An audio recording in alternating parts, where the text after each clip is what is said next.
Track limits. Where are there track limits? None at Silverstone, apparently, especially at Cops. British Touring Cars back at Silverstone. Really fun race weekend, but a few dodgy driving standards. Tom, Nick, enjoy it? Oh, yes.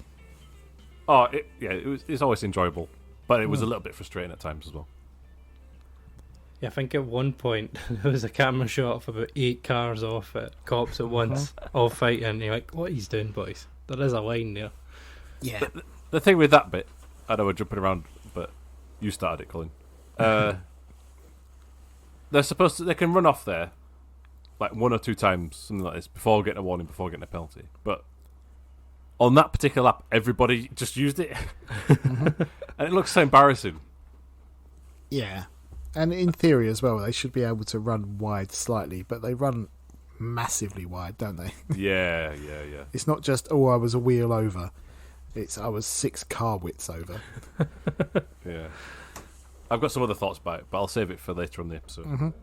So it was the penultimate weekend of the British Touring Cars. I think Turkington went into this in the lead. He did. Yeah, he didn't leave that way, but... No. Yeah. Poor boy. Bad weekend. So I think going in, safe to say, 4-way title fight. Yes. Now maybe 3.5. Yeah. Going into the final round at Brands Hatch in 2 weeks' time. Or a week, sorry. I think it's over for Turkington, but there you go. Did either of you watch qualifying? Yes. Good. I did not, but Tom did. Good. Tom can talk about qualifying now. Tom, Oh, right. what happened? It was a 30-minute session in a grey Northamptonshire racing circuit. I've run out of steam already. What happened was Rory Butcher got pole position, which was the first time he'd got pole position since last year at Silverstone. Which, if you look at the Toyota Corolla, it's like a stubby profile and the M Sport engine, which apparently is very slow, and he went and got pole position. So that kind of put a lot of people's arguments to bed, I think. Clearly it's to do with teamwork, because he also got Collard slipstreaming at certain times, helping him out with a tow. But also maybe the installation or how the engine breathes, which is down to the team. Clearly, at the straight line focus track, Butcher smashed it. But it was only very close, ahead of Jake Hill and Adam Morgan, so a couple of BMWs up there. What I would say is that Rick Parfitt was a bit of a liability. He blocked Boutel on a flying lap, but because it was Boutel, I don't think anyone cared. I think that's the qualifying rules in British touring cars.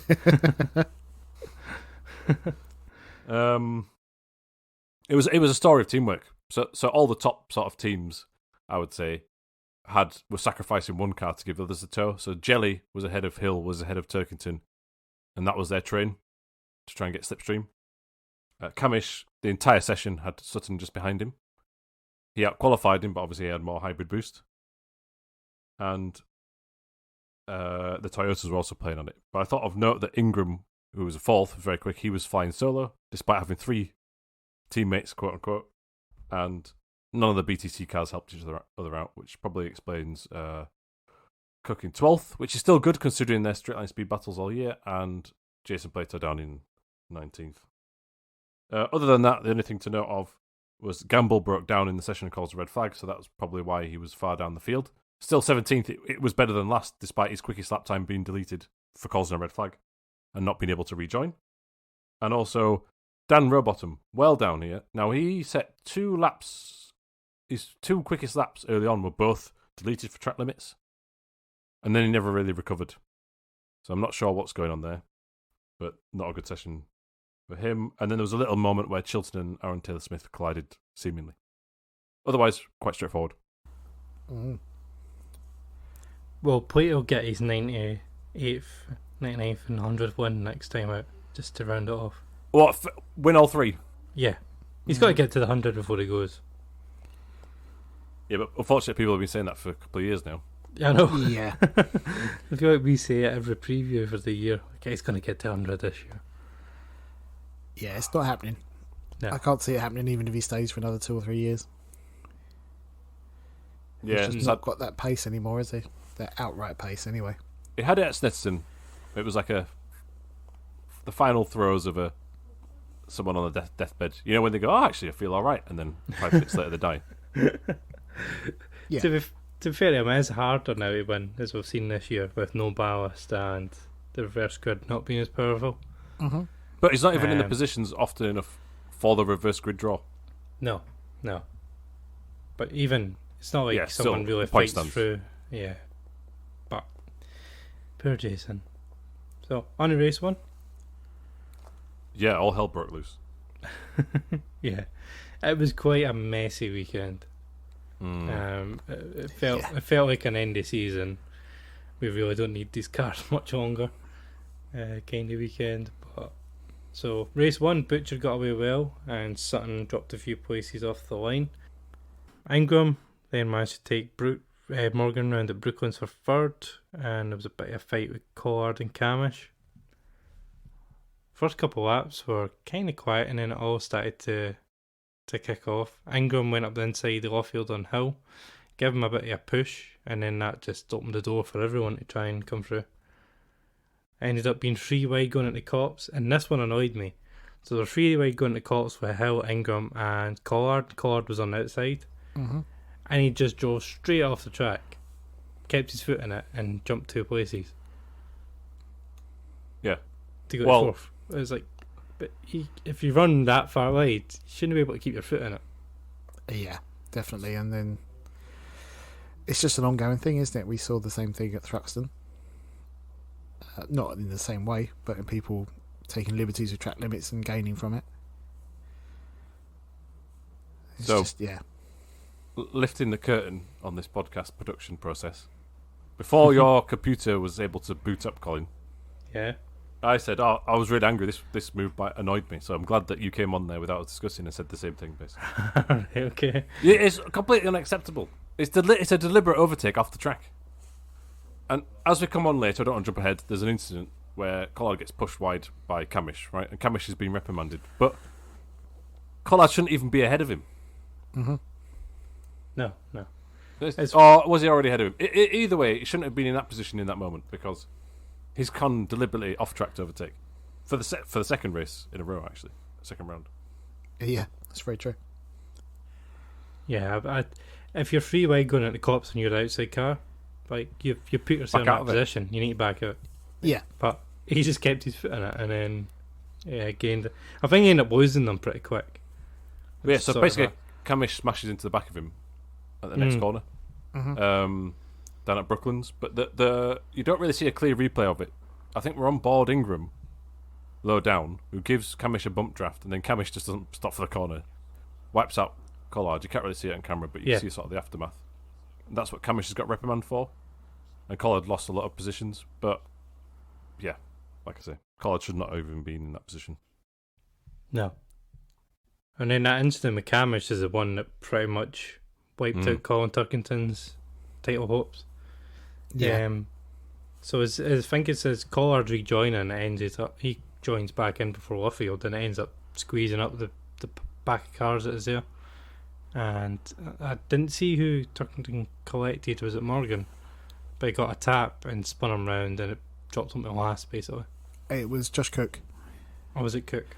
Yeah, it looks. When I looked on the replay, it's Turkington moved slightly left to avoid what was going on ahead, and that turn left put the rear of his car just on the front of Cook's bumper, which is why he suddenly speared to one side.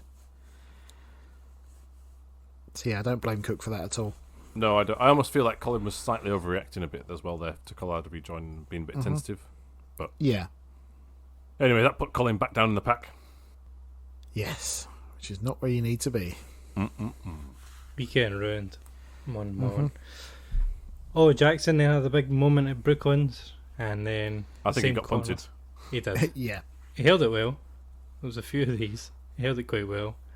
And then at the same corner we saw Dan Lloyd run into the back of Chilton. So Chilton runs off, which I thought was a bit naughty between teammates. Lloyd is like smashing the back of him. I think he's genuinely out-braked him, but then it's like magnetised, isn't it? Yeah. He got away with it though because the commentator's playing Butel. So that seemed to be the standard thing. I must have been Jack Butel that caused that. You can understand why though. Yeah. Actually, I did notice that in that Jackson manoeuvre you could really hear the tyre screeching. I know before off air you were saying, Nick, that you felt the audio balance was a bit off, but now I come to think of it, you could hear the tyres more than usual. Yeah. Yeah, I just thought the commentators were a bit quiet, that was all, for this weekend. Just the audio balance seemed a little bit towards the track too much, but... Not the end of the world. No. There was some nice moves at Luffield all weekend. I mean, the next one I've got noted here was Shedden put a switchback onto Camish. Yeah, Perfect. that was lovely. There was a few of those, and that was a nice one. Still got it. Yeah, I moved him up to 4th. And then I've got noted 7 cars go off at Cops all at once. And then I had 6, but you might be right. It might be 7. I just wrote a large flotilla. Moffat's... Sorry? I just wrote a large flotilla. Ooh. Well, it could be argued if Moffat's on or off, because he's sort of on the line. Yeah, and the camera car, whoever it is it Jackson Osborne. or is it Jackson. Osborne? It One of looks them, like yeah. he's maybe just clung on, but they're all everyone's off just for some random reason. And then I think coming straight into Beckett's after that, Moffat then gets spun because Butella's sandwiched in between him and Edwards. Yeah. So they all go off and end up all arriving at a corner completely out of position. Yeah, somewhat inevitably. Like, because they've carried more momentum than they should do, that's ended up in a crash. Yeah. And Moffat's ended up And some of them spun are to the back. Yeah, and some of them are, they're, that we said earlier, they're so far wide, they're actually almost up to the gravel trap. Yes. Which does lead to my other point that I was thinking of with this. Should we have gravel back at Cops? As in, by the side of the track, not so far away as it is now. Why did they change it? Don't know. It's about 10 years ago now. Modern F1, yeah. Yeah. Or it could be motorbikes. No, because motorbikes like a bit of gravel. Yeah, I think it was done on safety grounds for F1 when they just basically started introducing car parks everywhere. I suppose. What's the logic that if you have a moment you can catch it and stay in the race? Something like this. I think so, yeah, but for me it's the other way. If you have a moment, that's your problem. Yeah. Park it in the sand. Yeah. There was a year in the early 90s of British Touring Cars where they had gravel still at Silverstone, and was it? I forget the year. 94, 95-ish. I'm going to say 94. And there was actually a big pile up in the gravel. But so maybe we should recreate that. Yeah. Well, it solves the overtaking off track issue. Yeah, it's just annoying, isn't it? 'Cause it's not a one-off. It's most laps, and it's not slightly wide. It is ridiculously wide. Yeah. You don't want it to be so when every time someone goes a millimetre off track they get a warning, but you want a bit of standard, because otherwise you end up just looking like IndyCar at Cota, where they just ignore half the corners Yeah. and get away with it. Then Turkington, after all that, his weekend really goes to pot. It looks like, so Butel looks like he tries to get a move on Creasy and completely makes a mess of it and pushes Creasy out. Just doesn't make the corner. Then one of the Fords try and nick up the inside of both of them for the outside of Luffield, and then we're riding on board by a camera car, and Turkington then tries to go up the inside of it all. It's just a mess of cars because of that move from Butel, and then Turkington gets a hit, spins round. Which initially didn't think it was his fault, but then looking at it, it's like, why are you trying to nick up the inside of that wedge? Yeah. He's But probably just trying to get back as quick as can, but it's not the place to do it. Yeah, and we don't see an off-board shot that's clear, so we're kind of relying on that on-board. So I don't know if he was avoiding something behind or he had to nick, but it just looked a bit strange for him to dive up the inside. It's not really like him. I think they retired him at this point, didn't it? Pretty much. I think he went back out later on just to check the car and maybe to get a couple of positions on the grid for the next race, but yeah. I noticed, to me as well, like Butel's move is half-assed, but when he's trying to get himself off the side of Creasy, I feel like he's got too much left lock on at that point. He does straighten it up, but he's almost coming across a bit too left, causing that sandwich a bit there, that pincer movement. It's just unfortunate for Turkington. That's the defining moment, because actually what we were saying earlier with Plato, where it's harder to get back through the pack with hybrid than it was ballast. Well, there you go. That sums up the rest of Turkington's weekend. Well, he's put himself in a position where he needs 3 race wins at Brands Hatch. I mean, Jason Plato's done it before, but I just don't see it this time. There's got to be an instant in race 1 for all Yes. of his Yes. title rivals to actually help him out. Yeah, I would agree with that. So, midway point of the race, and Hill seems to have got his tyres fired up eventually and closes in on Butcher. Then Ash Sutton gets spun into gravel at Beckett's after contact with Ollie Jackson. Well, does anyone have an opinion on that one? It looked like Han turned in on Jackson. Or moved over on him, I thought. Yes, I agree with that as well. So I agree it looks like that, but I have an alternative version of events. Alternative facts, lovely. No. The definitely Hand doesn't see... alternative facts here. Hand doesn't see Osborne and turns in. No question. Not denying that part. But should Osborne even be there? Because now the replay starts a bit too late. But if you freeze it right when the replay starts, which I'm trying to do right now, it looks like Osborne's coming back on the track from abusing track limits, potentially. So imagine if Osborne's run wide through Cops and got a run, Hand might not be expecting him on the left. Now, it's still Hand's fault. He should be looking in his mirrors and be aware of that. Yeah, that's what you mean. And it's not clear. It's not clear. So I'm just going to... I'm not saying that I think that's happened, but there's I don't know, 10% chance that Osborne could have been getting a run from running off the track there, which is another reason for a gravel trap. Just put a wall. Yeah. No sense all down if there's a wall. Birmingham Super Pre, bring it back. Oh, yes. Safety car then, and I have nothing else noted for this race because Hill couldn't get past Butcher for the rest. Well defended, but I don't really have anything else that happened. If you guys do. No, just Gamble got the meatball flag for his splitter dragging along the floor. No. I didn't see how that happened though. I had a note down here that forget about using how much hybrid's left. It's all about who's got enough track limit warnings left. Yeah. But I noticed that off camera, Ingram got past Camish. Oh no, it was on camera. Ingram got past Camish at one point, which didn't help Sutton, I guess, losing a position there. Sutton was let through by Camish as well. It wasn't at the same time, was it? No, it was a different time, but all right. That was right at the end. Earlier on, yeah.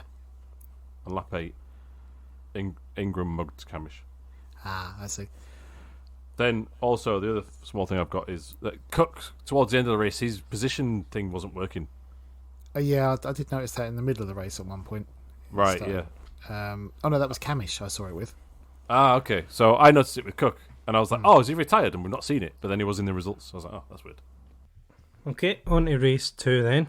And this time it was bad starts from both Hill and Ingram. Aaron Morgan managed to get up into second. Aidan Moffat was pushed wide at the start, going round Beckett's, whatever you call it, going on the higher straight.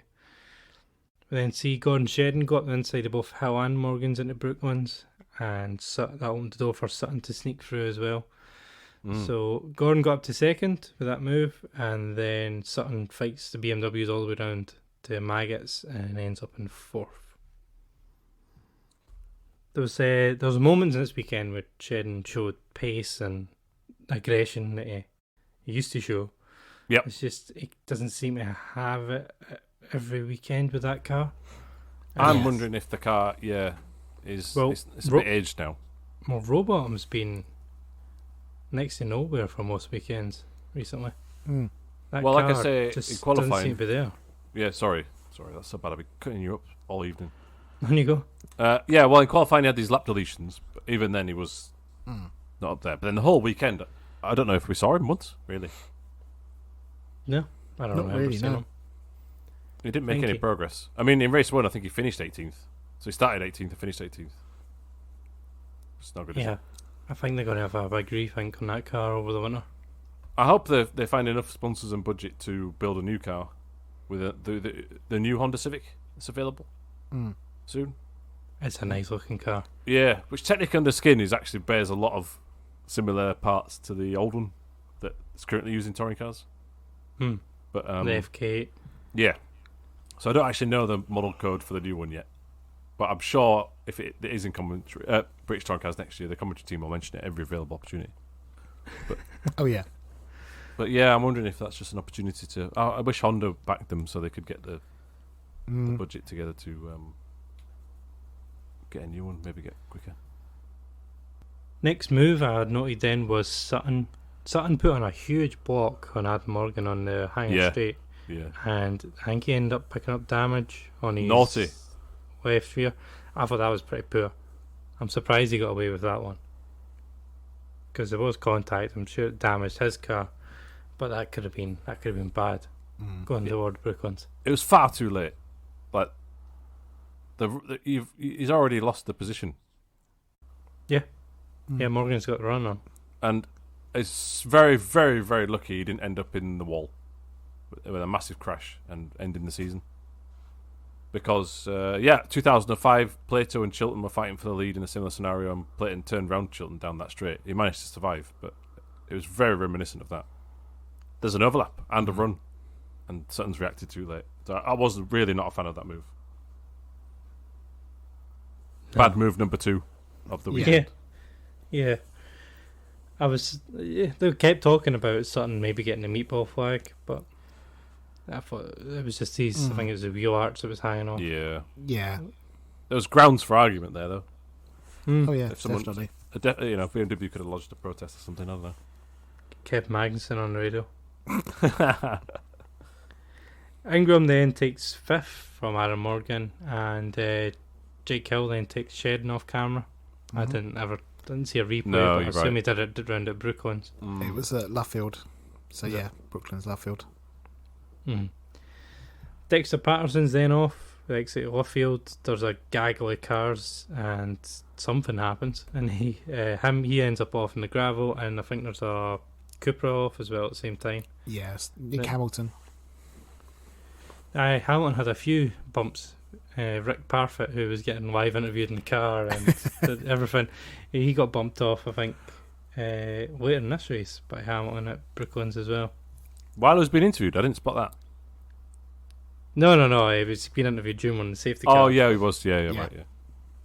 Yeah, not while Hamilton hit him. I was thinking, wait, I completely missed this. No.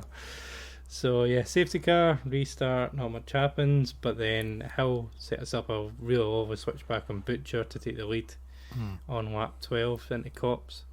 Yeah, that was another one that he set up quite well. Yeah, no, that was a lovely one. It was very similar to the Shedden one, I think, wasn't it? Yeah.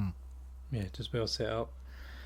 Then Adam Morgan gets around outside Ingram at Luffield. Bravo. We're riding on board with Ingram, and the commentators go, that's Morgan away now, and then they cut off one. Oh no, he's away. He's a bit beside them. Yeah. And he manages to get the outside going into Cops, but Ingram just manages to hold on to the position at that point. I thought that was brave and a good attempt from Morgan, because did you notice every time Ingram was in that going through Luffield and we're riding on board with the camera, it was basically he had 2 wheels on the grass on the inside. 100%. Yeah, definitely. And they exit that, so Morgan must have spotted that and thought, well, I'll just go round you then. I really wanted that move to pull off because it was the best nearly move. It helped Ash out though, didn't it, Ash Sutton? Because it gave him that little bit of breathing room for a little while. Then Ricky Collard's awful season keeps going. He's in the gravel and the car's burning. He then runs back to try and kill the engine, inhales a whole load more fumes, and he looks like he's suffering after it. Yeah. I'm surprised he got that car out for race 3 again. Yeah, I was shocked about that. Fair play to the team to get that thing out, because he was trying to open the bonnet, and you're like, don't open the bonnet. Yeah. That thing will blow. But I don't know if he had just parked in the gravel because he was on fire, or if he had got knocked there. I think he parked for the fire, but I know it was a fractured fuel line, but I don't know if that was caused from damage or... Right. Run wide at Cops, maybe. There's not a clean replay. There's not a clean replay of him But if you watch the footage on that lap in the background, he starts slowing down and smoking on the pit straight. Mm. And so I guess he just, finds the nearest gravel, which is a bit too far away from where it should be. Yes, indeed. That's all I've got from race. Mm-hmm. That's all I've got from race 2. Hill wins from Butcher and Sheridan gets a podium. Ingram took fastest lap. Any more for this race you guys want to pick up on? Not really, no. George Gamble managed to get back to 20th Hey, because he didn't finish in the first race. Yeah. I was also going to say that apart from Gamble Watch, there's Turkington was very nearly into the top 12.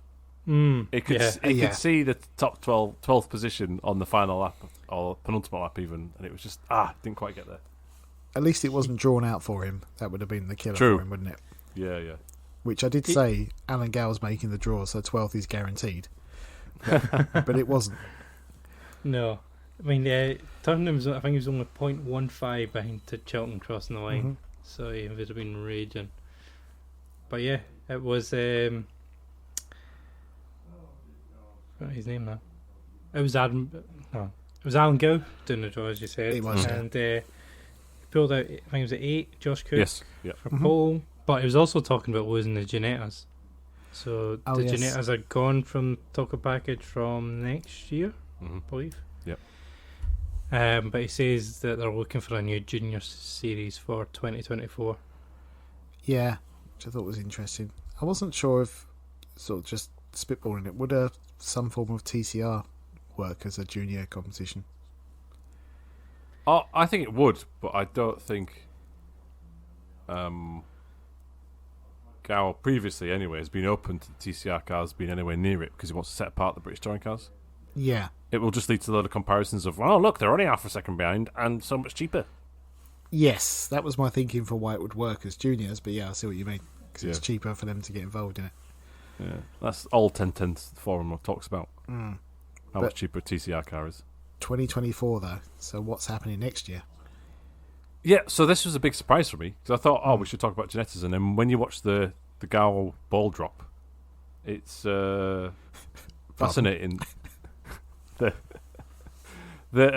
He says, I'm looking for a replacement in 24. You're thinking, was this last minute then? Certainly sounds it. Well, that's the question. What's going to... If you go to a touring car race next year now, what are you going to see in the timetable? You're going to see minis, you're going to see... F4? Porsches, F4. That's it, isn't it? That's it at the moment. I'd quite like to see some historic racing thrown in. Yeah. Whether that's touring cars or just historic in general, just... An existing historic series that moves on to the Toka roster. Is Andy Jordan still doing his classic minis? Yeah. Well, I don't know if he races in it, but his team makes them, I think. There you go. The classic minis are brilliant. They're at Thruxton, haven't they, before? Been on it before and stuff. Yeah. Also, the not classic but not current minis were obviously at Thruxton. Yep. And when they go to Scotland, they sometimes have that category as well, right? Yeah. Or they have done over the years. At Knock Hill a few years back, they did one where it was like a mixed historic race, and that was great. Oh, right. There was definitely minis in it, and there was definitely a few other types of cars, and that was great to watch. But they're going to need to have something new next year, because if you get, I think, you get 4 junior events at the weekends, 4 GT4s normally. And if you wipe all those out the calendar, or the timetable, it's a pretty bare day. Yeah. Not that people are going for that, but while you're there, you need something to watch. Yeah. Makes me think about the TV coverage as well. Like, it's been on ITV1 a few times this season. Yeah. Like, do they just have like all the BTCC races live on ITV1 and then support stuff's on 4, or maybe not even live? I don't know. If they can't find a slot, and it is going to be bad to see Ginetta go, but I think it kind of does make sense for them to move on to a GT sport package, because it is a GT events pretty much that they do. But money wise, they must be getting something more from it, because you would think they'd be losing a lot from the TV exposure they're not going to get anymore. This is a great point. We don't know. We can only speculate about the money involved, but the TV exposure for the British GT Championship, which this would be now a sport of, both Ginetta series. Like it's nothing like the British touring car. No. Oh no, it's yeah, it's not great to watch either. Yeah, true. So then I was thinking though, but does Ginetta need that for the sponsors for the entrance? Because for junior, it's just a load of rich parents, right? Yeah. There's no driver pitching for sponsorship for junior, really. I mean, I'm sure there will be some, but like, you don't see fully liveried up cars unless it's like a family business or a family friend or something. Yeah, there's the odd ones, isn't there? But that's it. Yeah, so it's a different business model because they're people going from karting into the first sort of competitive car race series at the age of 14, 15, 16, whatever it is. So, do you need sponsors on the cars? I'm not sure you do. And then the GT4 based cars, which I forget the name of that championship. Yeah, which is being scrapped as well, isn't it? They're replacing it with 2 other championships with their new Ginettas. Yeah. And the GT4 Ginetta can also be used in the GT4 class of the British GT season. So they're sort of saying that, oh, well, we're going to have more entries in that GT4 class. So basically, you compete in the British GT4 class in a Ginetta. And I also think, so that's another factor that championship is changing, the Ginetta GT championship. But the other element is SRO is probably going to be free live streams on the internet. So British GT is owned by SRO. I think technically stands for just SRO, but it used to stand for Stefan Rattel Organisation, maybe. And that they have the YouTube channel like GT World Challenge with X number of subscribers. They also have some esports on there. They have the GT World Challenge Europe and America and Asia GT3 championships live on there. And my guess is maybe Ginetta Juniors is just live streamed on YouTube. So they have far fewer viewers than ITV4, but then it's more accessible. Yeah. Like globally. Like they're talking here as well in the press release. Like, also, this opens ladders of opportunities to Europe and USA through the SRO presence because they've already got championships there. So, in theory, you could do British GT4 in a Ginetta, then go to some other championship within the SRO group thing. So I think it's just all angled about what does a pay driver want to do. It's not necessarily about the number of viewers to get sponsors. It's let's cater it towards the affluent driver. Could be wrong there. No, I can see where you're coming from with that. It's just going to be the same that the juniors aren't going to be there. Yeah, the juniors. That's one of the highlights of the races for me. Yeah, big time. Bring back the Clios. Yeah. Sure somebody's got them lying about somewhere. Oh yeah. Race 3, reverse grid. Aidan Moffat stops on the formation lap, so we have an aborted start. You think he has a drive shaft issue. Then we get the actual start, and Josh Cook from pole tries to cover off from Camish and puts Camish in the pit wall. Then he weaves across the track and almost, I think, wipes out Adam Morgan. That was sketchy. Desperate. That's one word for it. Yeah, that was poor for Josh. That could have been so bad. The way he reacts and comes back across the track as well. That could have been into the side of Morgan and as a pile up. Yeah, it's awful. So it's really dirty and really below the level expected for Cook, which we all know is a great driver. Maybe he's been frustrated that his championship's unravelled. Yeah, and he was trying to get that win, but that is not how you do it. Because luckily Camish backs out of it. Yeah.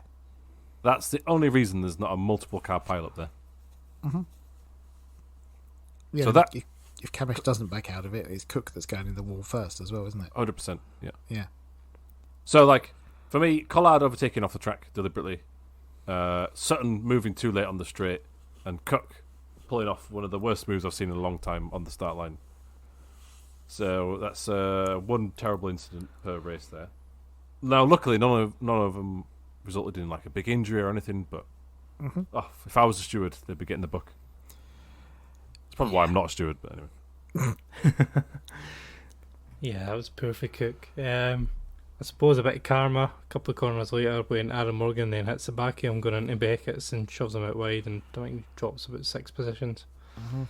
Which, again, I thought it was poor from Morgan, but It was. But it was was a lock-up. bit of- It wasn't like a deliberate move. Oh yeah. no. But it was a bit of karma, I suppose, for Josh. Because Camish had dropped back at that point, coming out of Cops. I think he had dropped down to 6 or 7 or something. Yeah, he lost a lot So- of momentum from the start, didn't he? Yeah, they were speculating over damage, but I think it was just, he had to back out at the start, which is crucial. Yeah. Yeah, that completely screwed his race. There's been weekends like that for Camish where it's like he's been in a great position and someone just happens and that's it, gone. Yeah. It's like, it's not like he's been miles off the pace this year. It's just he's never had a weekend or a race that's really clicked, Mm-hmm. which is a shame. So Sheridan then gets sandwiched between Hill and Morgan going into Brooklands and has a big massive slide, managed to catch it.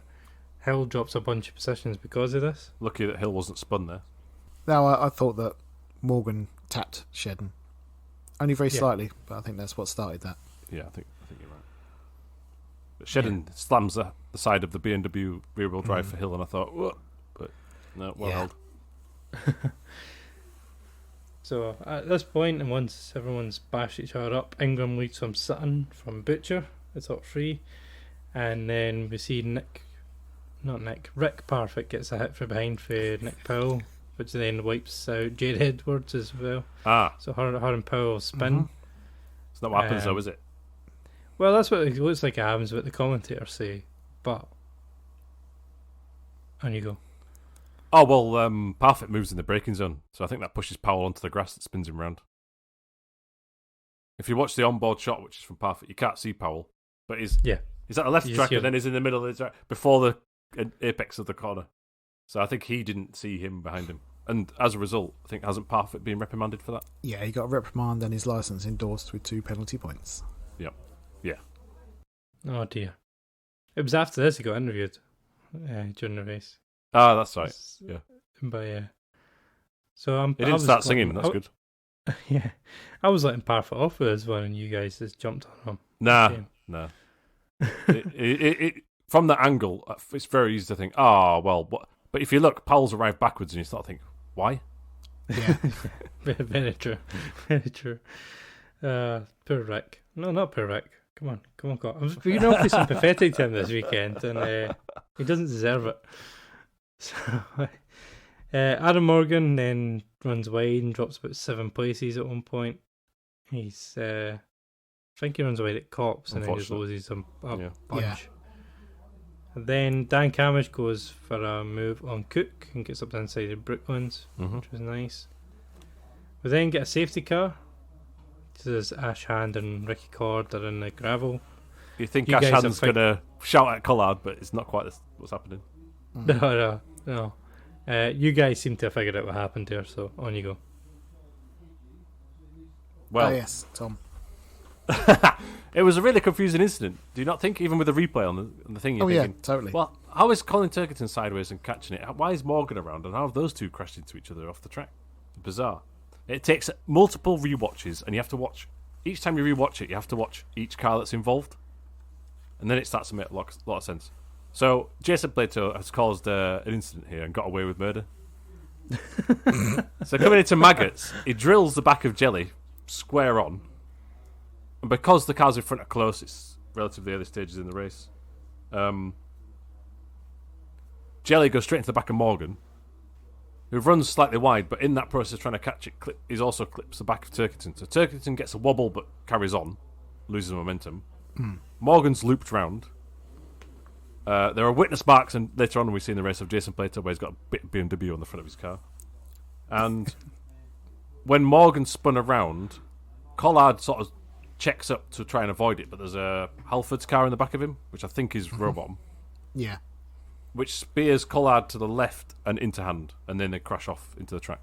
I don't think Robom's to blame at all, because he probably can't see Morgan at that point. Oh, yeah.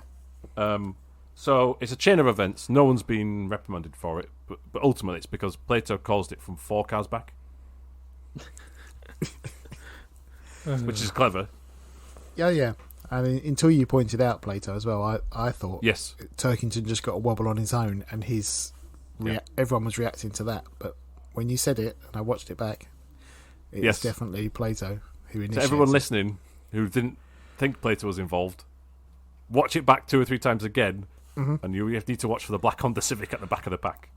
Yeah, because your eye is not there to start with. That's It's not. why I didn't even notice it. I was looking at what's happening, where it's going off, but yeah. Stone cold murder. So it's all Jason Plato's fault. Yep, the last 10 years. Just 10. So that brings out the safety car.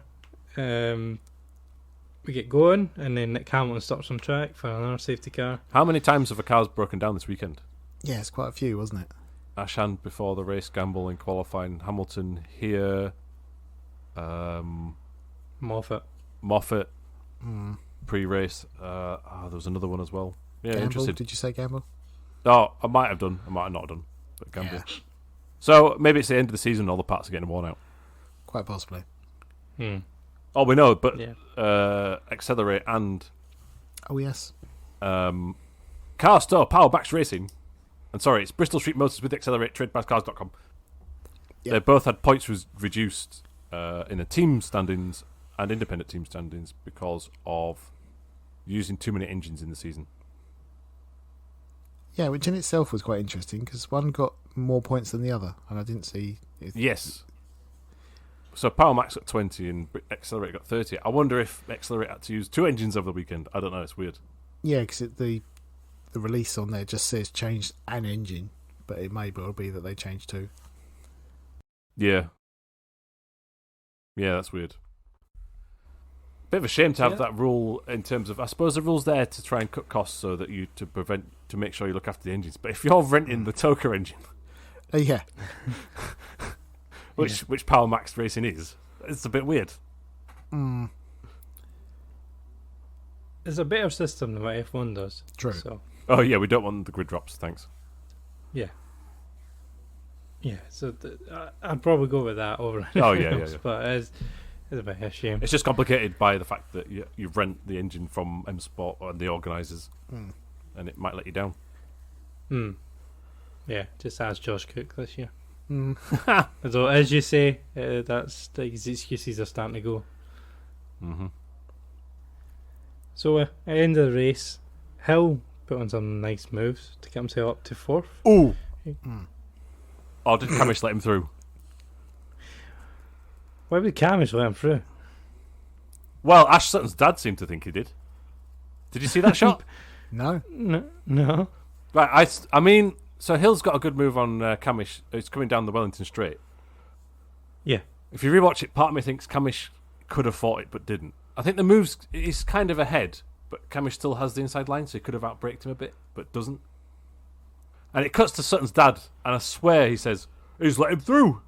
And then someone tries to say, off camera, maybe no, he didn't, or something. And then Sutton's dad goes, No. It's the only time in British touring car history the shot to the pit garage was worthwhile. Yeah. Oh, we got to see Mark Blundell earlier. Oh, yeah, we did. Yeah, true. Was that not worth it? No, he won't do anything. Yeah, true. I only want to see it when people are remonstrating. Yeah. Yeah, there's a scrap at the back of the garages you can cut then. Oh, when you cut to Matt Neal's dad, Steve Neal, saying, "Well, the marshal's too fat, he couldn't put the fire out." That was a classic one. That was at Silverstone as well. Yeah. Oh dear. Yeah. So I really liked Hill's move on Cook. It was another switchback. Yeah, that was nice. That was a nice one. And then Chilton and Shedden have an entire lap long scrap over 7th. And I think going into Brooklands, Chilton shoves Shedden a bit out wide and then manages to hold the position. Got his elbows out is what I wrote. Yeah, which Chilton hasn't done for a while, so. Exactly, yeah. I do think he's been much quicker the second half of the season. The results have not quite gone his way, but I'm going to predict that he's going to win a race at the next round. Maybe via reverse grid. How about that? You're on your own. The silence was deafening.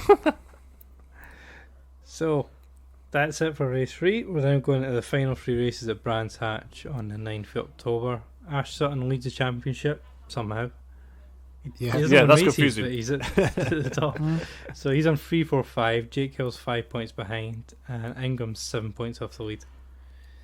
Turkington is now 27 It's over. off the lead. See you, bye. He needs an amazing race 1 with everyone else on the roof. Mm-hmm. Yes, which is not going to happen. Oh, unless Ash Sutton tries to move across on someone. They have said as well that if there's rain, it won't favour the BMWs either. It is traditional that it rains. Yes, as we both know. Yes. Yeah, and the final race I think starts at 5:15, so it will be dark again at the end. Mm. Yeah. Nice glowing exhaust and brake discs. Yeah. Well, as Plato's not involved in the title fight, we won't be seeing people putting their indicators on and moving out the way. Very true. Yeah. Still my favourite finale. You see Andy Jordan suddenly veered left, with Yeah. his indicators on. On you go, Gordon! Get past me! So, It all came back to bite him that weekend. It did. Do you think we should see, like, after, let's say hypothetically that after the first race, Turkington's not really in it? Does he help Hill? He should Really really, would, but yeah. and I think he would too. Yeah. But earlier in the season, Hill was definitely having to go at him. Yeah, true. Yeah. I think he would as well, though. He's classy. Didn't one of them help the other a race Yeah, or two ago? There I was can't remember which way round it was. Yeah. I think Turkington let Hill go at a couple of races. I think it was at Knockhill. Yeah. Yeah. Yeah, let him And go. then at Snetterton, didn't Hill play it safe when he could have done Yeah. when Ingram was around as well, right? So who are you picking out the 3, maybe 4? Well, I had Sutton. I believe Tom might be able to correct me on this as my pre-season prediction. Yeah, sure. I think As but Tom rapidly tries to find the I spreadsheet. either picked Sutton or Turkington, and I can't actually remember which one I picked. I think I picked Ingram. I can't remember. I Hang know on. I didn't I've got- pick Shedden this year. Yeah, true. Me neither. I think Ingram for this somehow. I would pick Sutton for the team, basically, because Sutton's got Camish at his back. And so we're not sure about Hill and Ingram. Hill and Turkington. And Ingram has 3 teammates, none of which seem to be anywhere close to him at the moment. Yeah, isn't it weird how Lloyd's nowhere now he's got sponsorship? Yeah. Yeah. Conspiracy. No, Well- that's harsh. That's harsh. To be fair, that car is probably not straight. That's probably the point. Yeah. It's- So, I'm who do you think? Surprised. Have to. And no, on you go. No, you have to. No, I was just going to say I was surprised to see that Napa Racing were actually in the team's championship. Yes. Yeah. Well, yeah, because Camish is this up and down thing. So you sort of think they might have lost the points, but this is Sutton's most consistent year, arguably, I think. So, who do you think you had, Nick, to win the title? Well, I originally thought Sutton, but now I'm thinking I picked Turkington. You picked Turkington. Damn it. Colin, who do you think you had? I think I had Ingram. You did, and I think you've got a good shout there. I had Camish, so that's not gone well. Do you know what? Sutton's really fought for this. And it's a weird year where I don't think he's been the quickest, but when he's been, especially at the start of the year when they've been getting used to the car, he's dragged out a result. Part of me would love to see Sutton win it again in not the rear-wheel drive Infiniti and not the rear-wheel drive Subaru, and in a car that has been on the grid 2 or 3 seasons already, just to say, right, there's literally now no reason to criticise my driving. But if he wins it, he would have won it in a different style as well. He's not dominated. 100%. He's won it in the Turkington fashion. Correct, yeah, because with the Infiniti and when he won it in the Subaru, not allowed to use the Subaru when it was severely handicapped, it was like, all right, well he's won race 1, he's won race 2, and then he just needs to finish in 10th for 3rd in the 3rd race. But this year it's doggedly getting the 5th and the 6th and another 5th. Wasn't the one weekend where I think he finished like 5th, 6th, 5th, something? Yeah, but he's bagging points. Yep. So I think Turkington's out. I would like to see Sutton win it. even though some of his driving has been a bit desperate this year. Mm. But part of me thinks a good Alan Gow headline would be Hill or Ingram to get a new champion. Because he'll like it when next year, if there's going to be 3 champions on the grid, 4 champions, because if you had Shedden, Turkington, and Sutton at the minute, that's 3 former champions, isn't it? On Plato, 4. So you need to get another one to remain at 4. Yeah. Well, Matt Neal will come back. Well, they might all come back for this rumoured supposed endurance race with 2 drivers, but we'll see. Oh yeah, I'd love that. Yeah. I think Ingram probably deserves it, not on this season. I mean, in how often he's been in championship contention and has just fallen away at the end. I'd be happy that Ingram wins it. But Hill, this is the first year where... Yeah. I mean, I think we might have said, or it might have been me that said, it could be good, but he's got to get used to that car. Yeah. And he was on it from race 1, so... Totally. Finally gets the competitive car and he's on it. Clearly the Focus is competitive, though, from last year, because Sutton's now winning it. But I think they've done a lot of changes to it in the meantime. Yeah. And they've got rid of Andy Neat. The most important thing. Was holding back the development each round, was it? Probably, yeah, because they couldn't put any money in development. That was all on repairs. Part of me still misses Andy Neat, though. Yes. Yeah. Now, the most important competition this year, though, is the Wingfoot Award. Oh, I've closed the tab. I don't even know what the... Now, this is the first day I've looked at this table, and Colin Turkington has not been at the top. Oh, yeah, because... Jake Hill's now at top. I was going to say, Jake Hill was last time I looked. Wow. Well, go Jake Hill. And it looks like Bobby Thompson's going to win the Jack Sears Trophy. Oh, good. Who I don't remember ever seeing this year, to be honest. He got one podium. He got a podium overall, didn't he? Yeah. But he's not... He's just 15th all the time. Yeah, he's been consistently mid-table. Yeah, we've not really seen, like, as I think we said before, last year you had the cars at the back that were always banging into each other and you would always cut them back, but now you don't really get that. We've not really seen that much this year, apart from this weekend where everyone just went daft. But yeah, 8 days till the finale, so that'll be a good one. Yep. Can't wait. Are you guys going? Stand in the rain? No, sorry. I'd love to, but no. No, if I had the money I'd go this time, but there we go, a good one to see. At least Josh Cook might win the Independence, or he will win the Independence this year.